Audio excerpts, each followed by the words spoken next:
ఇకపై మనం ఇక్కడ ఉండడం సేఫ్ కాదు. వేరే హాస్పిటల్కైనా షిఫ్ట్ అవ్వాలి, లేదా ఇంటికి వెళ్ళి అక్కడ ట్రీట్మెంట్ చేయించుకోవాలి. మరి అక్క ఇక్కడికి రాదా మామ్? ఇక్కడికి రావడం తనకు కూడా సేఫ్ కాదు బేబీ. జైకి డౌట్ వచ్చింది మంగపైనే. ఆఫీస్కి వెళ్లాల్సిన వాడు హాస్పిటల్కి వచ్చాడంటే మంగ ఎవరికి బ్లడ్ ఇచ్చింది, ఎవరిని కాపాడింది అని తెలుసుకోవాలనుకుంటున్నాడు. అది నువ్వు అని తెలిస్తే మరింత ప్రాబ్లం అవుతుంది. అది నాకు కూడా ప్రాబ్లమే మామ్, నాకే ప్రాబ్లం. ఇప్పుడిప్పుడే మంగ జై దగ్గరవుతున్నారు. ఈ టైంలో నీ గురించి జైకి తెలిస్తే అంతా అప్సెట్ అవుతుంది. మంగ కాపురం కొలాప్స్ అవుతుంది. అవును మామ్, అక్క బాధపడుతుంది. అది నువ్వు చూడలేవు, నేను చూడలేను మామ్. ఇప్పుడు మనకి అక్క కాపురం ఇంపార్టెంట్. తను తల్లి కాబోతోంది, సంతోషంగా ఉండాలి.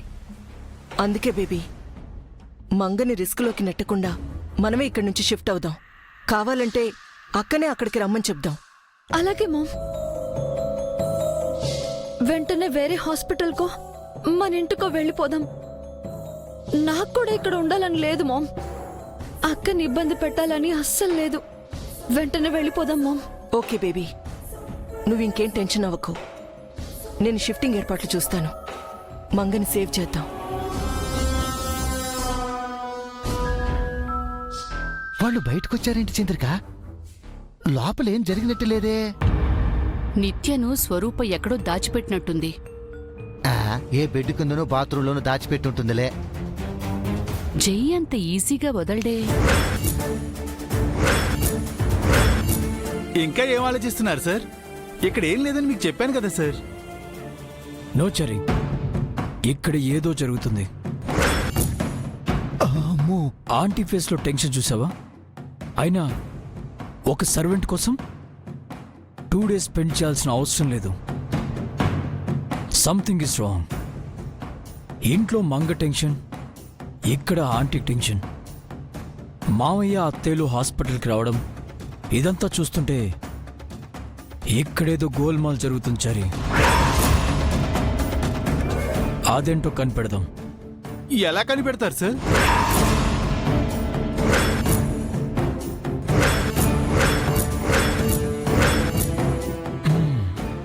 ల్యాబ్ దగ్గరికి వెళ్దాం పద. ల్యాబ్ దగ్గరికి ఎందుకు సార్? చెప్తాను పద. Sir,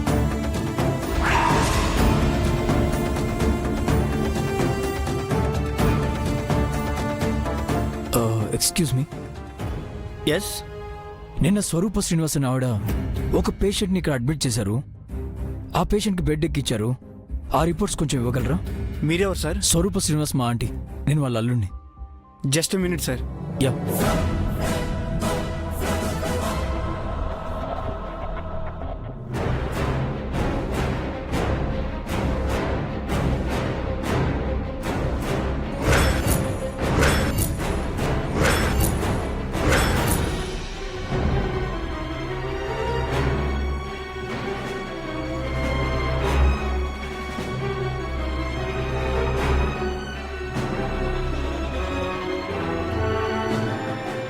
yes. థ్యాంక్ యూ అండి. It's okay sir.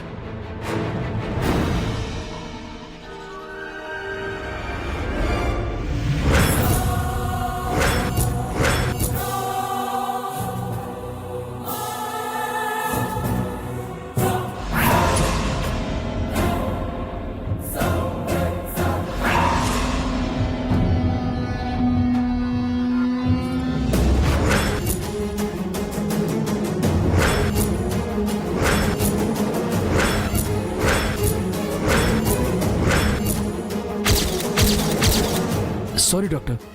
That's okay. Thank you.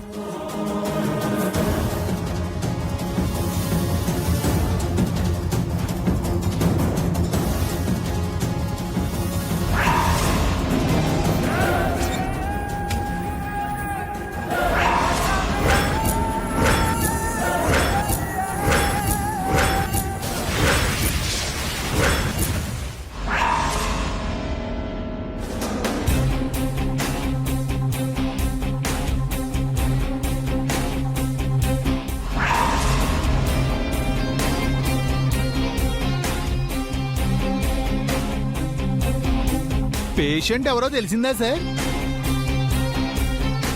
ఎవరొచ్చారు? Aunty వాళ్ళ సర్వెంట్ అనుకుంటా. ఎప్పటికైనా మీ డౌట్ తీరిందా సార్? అనవసరంగా మీరు మేడం గారిని అనుమానించారు. ఏమైనా మీకు ఆ శ్రీరామచంద్రుడి బుద్ధిలో వచ్చినాయండి. ఆయన సీతను అనుమానించినట్టు మీరు మేడం గారిని అనుమానిస్తున్నారు. ఆపుతావని రామాయణం ఏదో పెద్ద ఆంజనేయుడు లాగా. పదండి సార్, ఆఫీస్కి వెళ్దాం. అవతల బోల్డ్ అపాయింట్మెంట్స్ ఉన్నాయండి. ఫోన్ల మీద ఫోన్లు వస్తున్నాయండి. ఆఫీస్ నుంచా ఇంటి నుంచా? రామ మీరు నన్ను అనుమానిస్తున్నారా సార్? ఆంజనేయుడిని అభిమానించాలి కానీ అనుమానించకూడదు సార్. చాలు చాలు పద.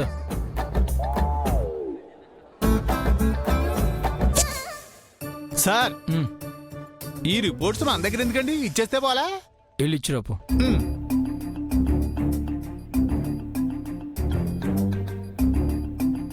అమ్మో అమ్మో అమ్మో, మన కళ్ళ ముందే ఎన్ని వింతలు విడ్డూరాలు జరుగుతున్నాయి చంద్రిక. తల్లి అనుకుంటే తల్లిని మించిన కూతుర్లు. నిత్య ఏమో అలా ప్లాన్ చేసింది, మంగేమో ఇలా కవర్ చేసింది. ఆ మహా తల్లికి తగిన పిల్లలే చంద్రిక. అంతా ఒకే రక్తం కదా, ఆ బుద్ధులు ఎక్కడికి పోతాయి? కానీ ఆ ముగ్గురులో మంగ 3 ఆకులు ఎక్కువ చదివింది. అది అమ్మని మించింది, చెల్లెల్ని మించిపోయింది. గుండెలు తీసిన పంటు. మనం నిత్యతోనే కాదు, ఆ మంగతో కూడా జాగ్రత్తగా ఉండాలి చంద్రిక. లేదంటే జై కాదు, మంగే మనల్ని వీధిన పడేస్తుంది. మీ అనవసరపు అనుమానాల వల్ల టైం అంతా వేస్ట్ అయిందండి. అయినా ఆఫీస్ వదిలేసి ఈ అనుమానం వెంటబడుతూ టైం ఎందుకు సార్ వేస్ట్ చేస్తారు? ఏదో జరిగిపోయిందయ్యా, ఊరికి హాస్పిటల్కి చారి. పద. సరే పదండి.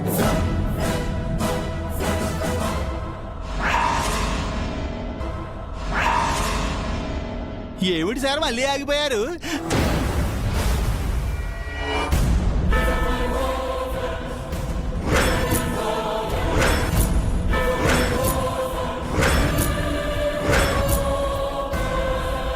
అయిపోయావు. చివరి నిమిషంలో సార్కు మేడం గారు దొరికేశారు. చారి, అక్కడ వెళ్తుంది మంగ కదూ? ఊరుకోండి సార్, ఎప్పుడు చూసినా మీరు మేడం గారు వెంట పడుతుంటారు. ఎవరిని చూసినా మీకు మేడం గారిలాగే కనిపిస్తారు. ఆవిడ వేరే ఎవరోనండి. నా కళ్ళు బాగానే పనిచేస్తున్నా చారి, తను ఖచ్చితంగా మంగే. కాదు సార్. Excuse me. చెప్పండి సార్. ఆ సీసీ కెమెరాలో ఫుటేజ్ రూమ్ హాస్పిటల్లో ఎటు సైడ్ ఉంది? కింద రూమ్ లో సార్. ఓ కమ్ చారి, నేను నీకు మంగ చూపిస్తాను. సార్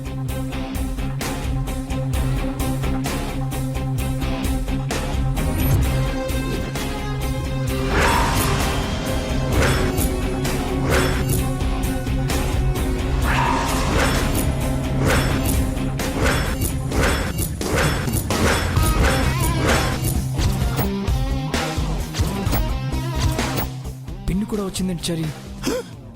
ఇద్దరు కలిసే వచ్చినట్టున్నారు. పిన్ ఎందుకు వచ్చింది?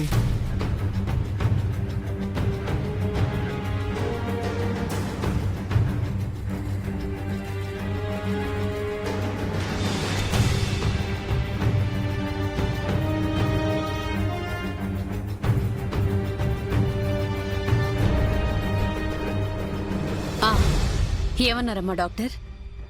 ఏముందత్తయ్యా, ఇదంతా మీ అబ్బాయి గారు చేసిన హడావిడి వల్లే వచ్చింది. వద్దన్న వినకుండా పొద్దున్నుంచి 1/4 లీటర్ పాలు, 100 గ్రాముల కుంకుమ పువ్వు తాగించారు. అప్పటికే విన్నారా? 1/2 litre carrot juice, 1/2 litre beetroot juice తాగించారు. అంతటితో ఆగారా? 4 ఇడ్లీలు, ప్లేట్ ఉప్మా, పెసరట్టు, గారెలు అన్ని తినిపించారు. కడుపులో గడబిడయి కడుపులోని బిడ్డ కంగారు పడింది. మొత్తం మోషన్ అయింది. ఏదో జై ప్రేమ కొద్దీ చేశాడమ్మా. ఏం కాదు అని డాక్టర్ చెప్పారా? మరి అన్నేసి జ్యూసులు తాగి అంతేసి తింటే మళ్ళీ ఇలాగే అవుతుందంట.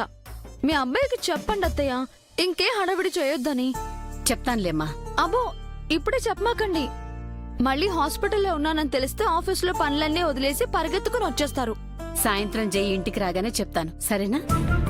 నేను కాస్త నడవాలని డాక్టర్ గారు చెప్పారని కూడా చెప్పండి. లేకపోతే నన్ను మరీ ఆయన సుకుమారం చేసేస్తున్నారు. అలాగేలే, జైతో అన్ని విషయాలు చెప్తాను, సరేనా? పద వెళ్దాం. మ్.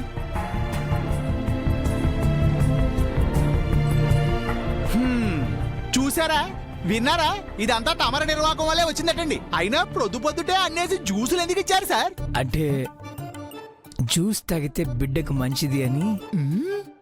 మీరేమైనా మీ బేబీకి మేడం గారి కడుపులో జ్యూసులతో స్విమ్మింగ్ పూల్ కట్టించాలనుకున్నారా? అతి సర్వత్రా వర్జయేత్ అన్నారు. ఏదైనా మితంగా ఉండాలి సుమండి. అది ఇప్పుడే కదా తెలిసింది. ఇంకా నయం, మీరెళ్ళి మేడం గారికి కనిపించారు కాదు, కనిపించి ఉండుంటే మిమ్మల్ని ఎడాబెడా ఏకి పారేసి ఉండేవారు. ఆవిడపై అనుమానం వచ్చి మీరు హాస్పిటల్కి వచ్చారన్న విషయం ఆవిడకి తెలిసిందనుకోండి, మిమ్మల్ని చెడాబెడా తిట్టిపోసేవారు. అది కరెక్ట్ చర్య. మంగకి నేను కనిపించబడం మంచిదైంది. వాళ్ళు అటెళ్ళారు కదా, మనం ఇటు వెళ్దాం. ఈ దారుణాలు చుట్టం నా వల్ల కాదు చంద్రిక. ఎవరికి వాళ్లే ఆస్కార్ లెవెల్లో పెర్ఫార్మెన్స్ చేస్తున్నారు. ఎవరు చూడకముందే మనం కూడా ఏదో ఒక దిక్కు నుంచి వెళ్ళిపోదా. పద పద. ఇక్కడే ఇన్ని ఎత్తుకి పై ఎత్తులు జరిగితే ఇక ముందు ఇంకెన్ని జరుగుతాయో ఏమోనండి. పదండి.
హలో,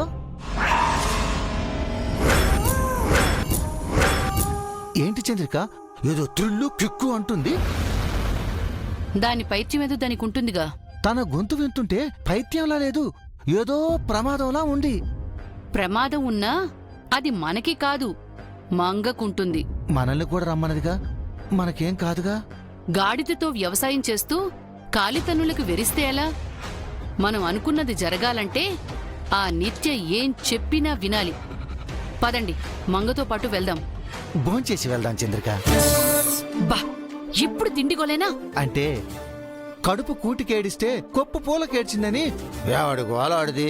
స్వరూప్ ఇంట్లో తినచ్చు. బయలుదేరండి. ఆలస్యమైతే మళ్ళీ ఆ మంగ వెళ్ళిపోతుంది. నిత్య ఏం చేయబోతుందో ఏంటో. పదండి పదండి.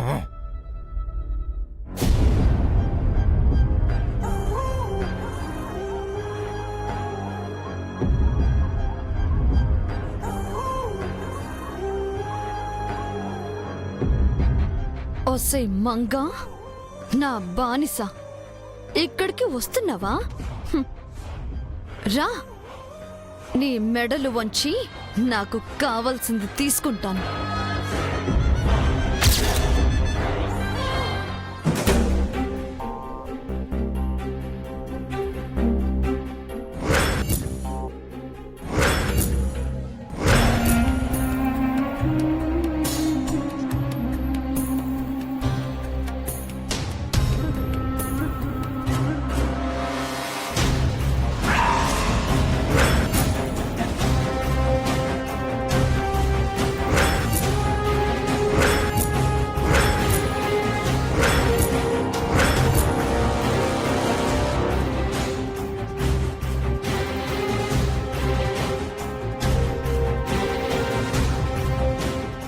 బేబీ ఆగు.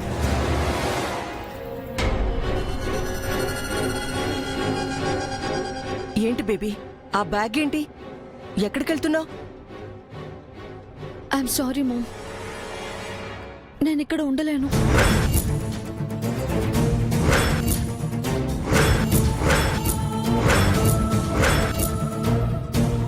ఏమైంది బేబీ? ఇంకా ఏం కావాలి మామ్? ఈరోజు హాస్పిటల్లో జై నన్ను చూసుంటే అక్క లైఫ్ స్పాయిల్ అయి ఉండేది. నాపై చీటర్ అనే ముద్ర పడుండేది. అందరూ నన్ను అసహించుకునేవాళ్ళు. అలా జరగకూడదని నేను చావాలనుకున్నాను. కానీ అనవసరంగా నన్ను బ్రతికించారు. నేనుండటం వల్ల ఎవరికి ఏ యూజు లేదు మామ్. ఇంకా నా వల్ల ప్రాబ్లమ్స్ వస్తాయి. జైతో అక్క హ్యాపీగా ఉంది. తను కూడా మన ఫ్యామిలీ మెంబర్ అని తెలిసి తన ఆనందం రెట్టింపయింది. అక్క తల్లి కాబోతుందని నువ్వు హ్యాపీగా ఉన్నావు. అందరూ సంతోషంగా ఉన్నారు. ఒక్క నా వల్ల ఆ ఆనందం సంతోషం స్పాయిల్ అవ్వటం నాకు ఇష్టం లేదు మామ్. నేనే లేకపోతే ఏ గొడవ ఉండదు. అందుకే ఎటైనా వెళ్ళిపోవాలనుకుంటున్నాను. ఎక్కడికి వెళ్తావు నిత్య?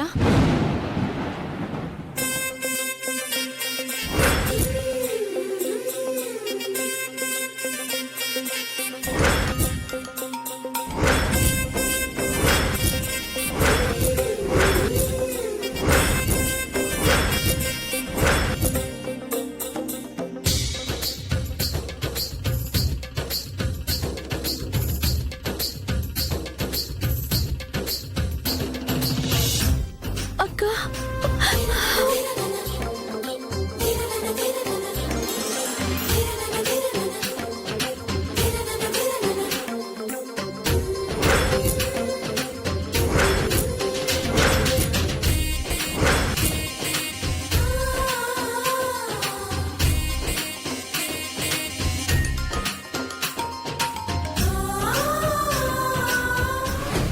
అంతకు మించి ఏదో చేస్తానని హక్ చేసుకుంది ఏంటి చంద్రిక? దాన్ని ధృతరాష్ట్ర కౌగిలి అంటారు. అంటే ధృతరాష్ట్రుడు భీముణ్ణి కౌగిలించుకుని పిండి పిండి చేయాలనుకున్నట్టా? అంతేగా. ఇప్పుడు ఈ నిత్య మంగని ఏం చేయబోతుందో.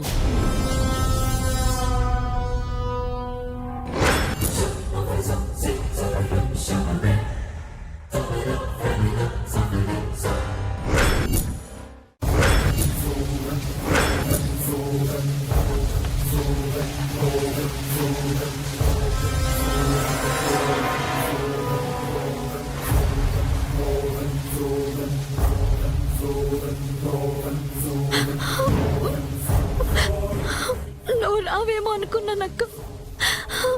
వచ్చినందుకు నాకు చాలా ఆనందంగా ఉంది. నిన్నిలా చూస్తుంటే చాలా చాలా సంతోషంగా ఉంది. నాకు కూడా నిత్య, మన ఒకే తల్లి పిల్లలమని, అక్క చెల్లెలమని తెలిసాక నిన్ను చూడాలని, నీతో మనసు విప్పి మాట్లాడాలని ఎంతగా ఆశపడ్డానో తెలుసా? ఈ క్షణం నా జీవితంలో మర్చిపోలేను. నా మీద నీకు కోపంగా లేదక్క? కోపం ఎందుకే? నేను అనరాని మాటలు అన్నాను, తిట్టాను, కొట్టాను, పని మనిషి అన్నాను, బానిసలాగా సేవలు చేయించుకున్నాను. ఆఖరికి నిన్ను చంపాలని.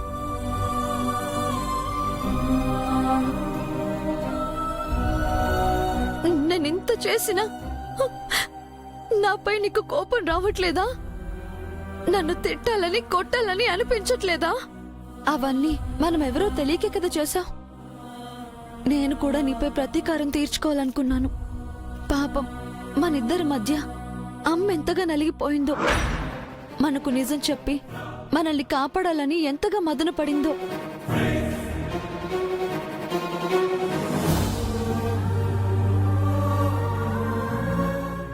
అవునక్క, అటు అమ్మని ఇటు నిన్ను ఇద్దరిని బాధ పెట్టాను. నన్ను క్షమించక్క. నువ్వు కూడా నన్ను క్షమించాలి నిత్య. నేను నిన్ను చాలా బాధ పెట్టాను. నేను నిన్ను క్షమించడం ఏంటక్క? ఎన్ని జన్మలెత్తితే నేను నీ రుణం తీర్చుకుంటాను